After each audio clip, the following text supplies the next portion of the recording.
Stacey. Hey, Didi. Hey, I have Stacey Ericson here today.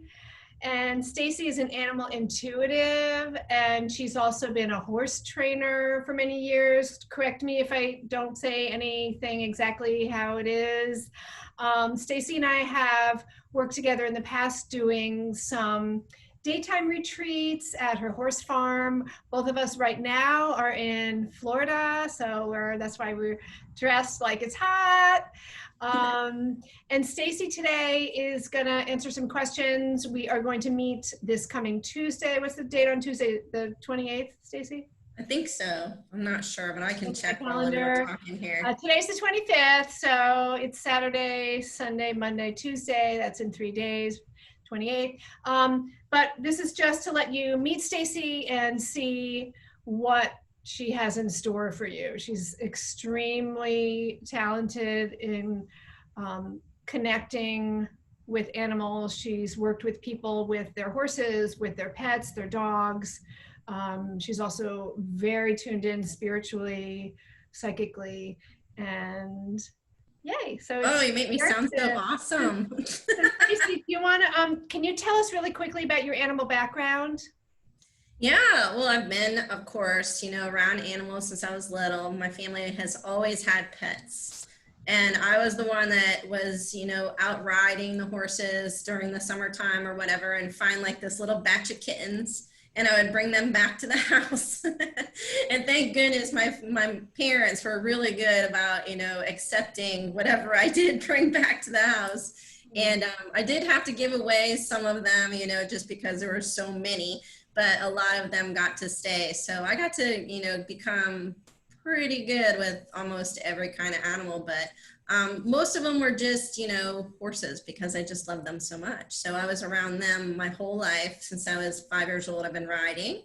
And learned when I was at a very young age with one of my favorite horses in my lifetime. Her name is Pearl. Oh. And I'm hoping to write a book about her one day because she has taught me so much in my life. It's here now, right? It's percolating. Oh my gosh, she's so awesome. Yeah. And she, I got her when I was, 9 years old, and she was 9 years old. And the cool thing about this, and the reason why I'm talking about her today, is because she's such an interesting being that she came into my life when I was 9 years old, and I helped her through some things that she was going through too. So she was named correctly in the sense of the word that her name is Pearl.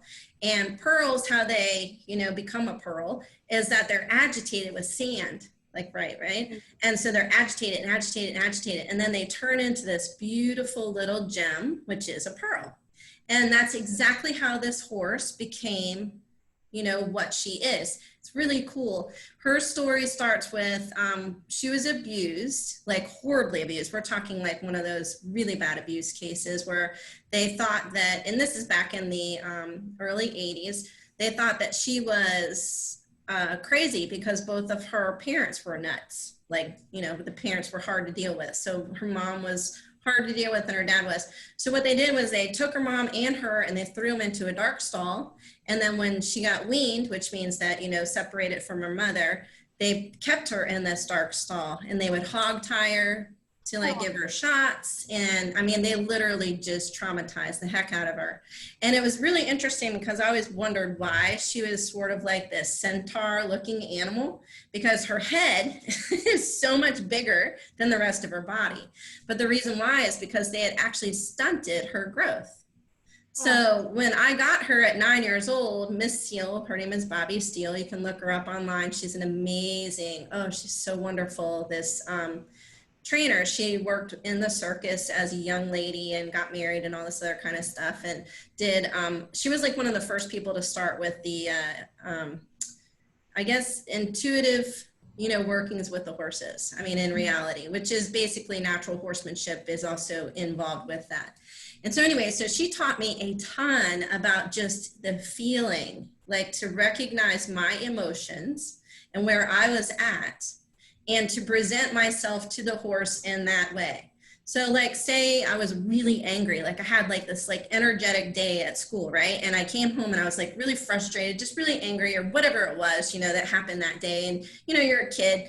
And I would go into the barn to ride Pearl, and Pearl would like, literally, and I'm not kidding, she was so cool at reading me. She would run the other way and be like, nope, not today. And so I would just only see her tail. She was like running away like a deer, Yeah. And I was like, are you kidding me? And then I'd have to like really get myself in check, take some deep breaths. And I didn't recognize that that's what this was, that's what I was doing. But Miss Steele had told me that I needed to calm my presence. That's what she said. That's fantastic that you learned that at such a young age. And so every single day that I went back to ride her, I would always have to, once again, think about where I was emotionally.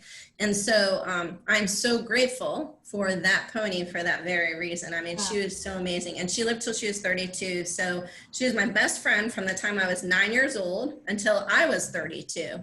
And I have a ton of stories about her. But even now, she's, on the other side. And she, and we can get into this too later on, horses on the other side that have passed away or whatever you guys want to say. The Rainbow Bridge. Yeah, the Rainbow Bridge. Transitioned. It was horrible for me because I didn't understand it at the time. I wish I would have known then what I know now, as far as that side of it goes, the transformation side. But yeah, it's really, really interesting how she is now connected to Madonna, which is the horse that I have now. And a lot of people, when they do these modules that we're talking about to help them recognize their emotional working with the horses. And practice, having more of that emotional intelligence. Madonna, Pearl comes through when, people present themselves to Madonna.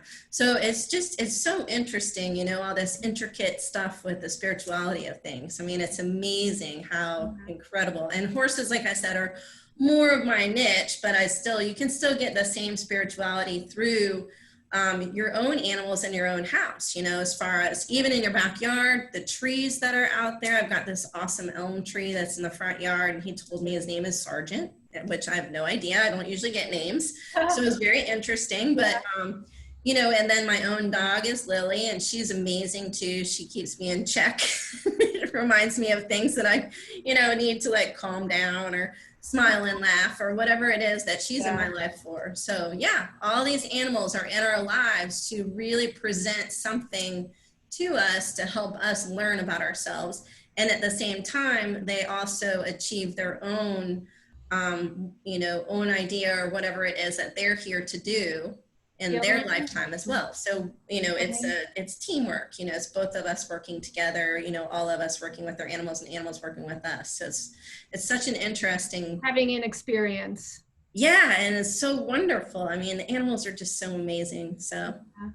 Well, can you tell us, and I think we'll just wrap it after that so that people know who you are now and they can join us on Tuesday. We can send them the Zoom link if they're interested. But can you tell us how you work with people and their pets and how you help them? If I'm just somebody who has a dog and I'm going through some stuff with the dog, for sure. That animal, why are they in their lives? How is it mutually beneficial? And how do you know? How does it come through to you? Are you, what would you consider the name of that skill?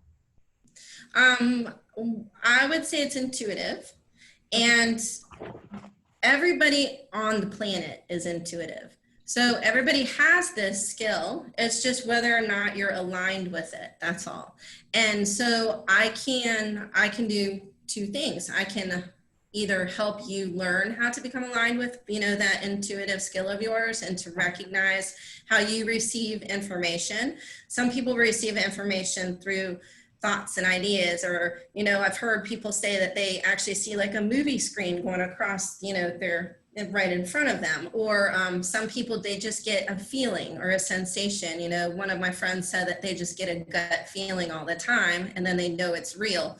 For me, I actually have a conversation. So I'm pretty lucky in the sense where I can hear very clearly what they are presenting to me, as well as, feel, things too.